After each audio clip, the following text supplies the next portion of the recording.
আসসালামু আলাইকুম। আমি নাইম, দক্ষিণ কোরিয়া থেকে। বীর এবং ইসাল যুদ্ধের বেশ কিছু চাঞ্চল্যকর তথ্য উঠে এসেছে। দৃশ্যত আমরা যারা এই নিউজগুলো করি, আমরা অনেক কিছু দেখি। একটা যুদ্ধ মানে কি? ২ টা পক্ষের লড়াই। এখন ২ টা পক্ষ কারা? ২ টা পক্ষ হচ্ছে ইসরায়েলি সেনা বনাম আমাদের বীরদের যেই টিম আছে তারা।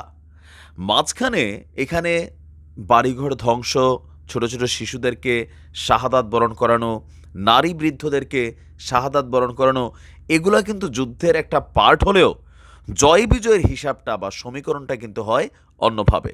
এই যুদ্ধের প্রধান যেই মোটিভটা ছিল, গত ৭ তারিখের পর ইসরায়েল ঘোষণা দিয়েছিল তাদের দেশের যাদেরকে বীররা নিয়ে এসেছে মাত্র কয়েক দিনের মধ্যে বা কয়েক ঘন্টার মধ্যেই তারা উদ্ধার করবে।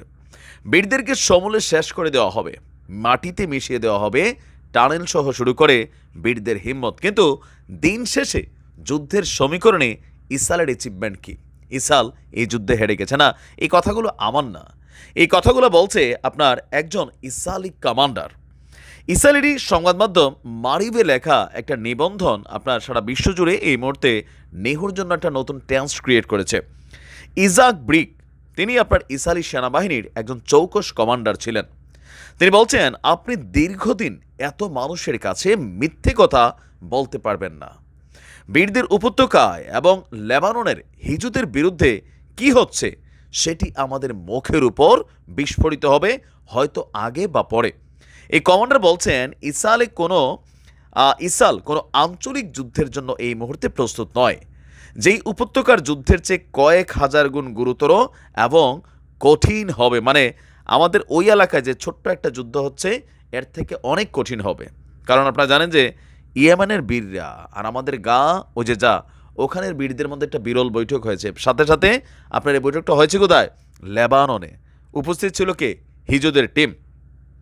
এই সকল কিছু মিলিয়ে বিষয়গুলোকে ক্যালকুলেশন করছে আপনার মানে ইসরায়েলের সামরিক বিশ্লেষক বা যারা যুদ্ধ করেছেন অতীতে আমাদের বীরদের বিরুদ্ধে বা বিভিন্ন সময় পার্টিকুলারলি যারা এইখানে লিড করেছেন।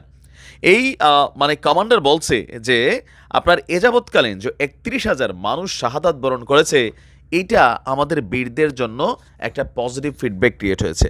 আমিও কিন্তু মনে করি, ধরেন এই যুদ্ধটার আগে অনেকেই ইসরায়েলের সাথে যুদ্ধে জড়াইতে চাইতো না, কারণ বিশ্বজুড়ে আজকে আমাদের মানুষের মধ্যে একটা কমন ফ্যাক্ট হয়েছে কি, যতক্ষণ নিজে বিপদে না পড়ি ততক্ষণ আমরা কারো বিপদে নিজেদেরকে জড়াইতে চাই না। কিন্তু ভুইলা যাই যে আজকে আমার পাশে যেই সমস্যাটা হয়েছে, কালকে এই সমস্যাটা আমারও হইতে পারে। আজকে যখন আমার পাশের মানুষটার উপর অন্যায় অত্যাচার হচ্ছে, তখন আমি নীরব, কারণ আমার উপরে তো পড়ে নাই। তো এখন এই যুদ্ধে এই যে এত হাজার মানুষ মারা গেছে, তো এদের পরিবার থেকে যারা সন্তান হারাইছে, স্ত্রী হারাইছে, বাপ হারাইছে, মা হারাইছে, অথবা ধরেন সম্পত্তি হারাইছে, প্রত্যেকের ভেতরেই কিন্তু একটা প্রতিশোধের নেশা কাজ করছে। এতদিন বীররা ডাইকা যে কাজগুলো করাইতে পারে, এই প্রত্যেকটা মানুষ সুযোগ পাইলেই কিন্তু ইসরায়েলিদের কি করবে? খবর করে ছাড়বে। আর এই সমীকরণগুলাই আপনার ইসরায়েলের কমান্ডার বলছিল যে গত এই ৫ মাসের যুদ্ধে ইসরায়েলি সেনাবাহিনী মাত্র ২ জনকে অভিযানের মাধ্যমে উদ্ধার করেছে, আর এছাড়া একজনকে উদ্ধার করতে পারে নাই। বীরদের যে সামরিক শক্তি বা টানেল, সেটা সামরিক শক্তি মাত্র 10% নষ্ট করছে, টানেল 15% নষ্ট হয়েছে।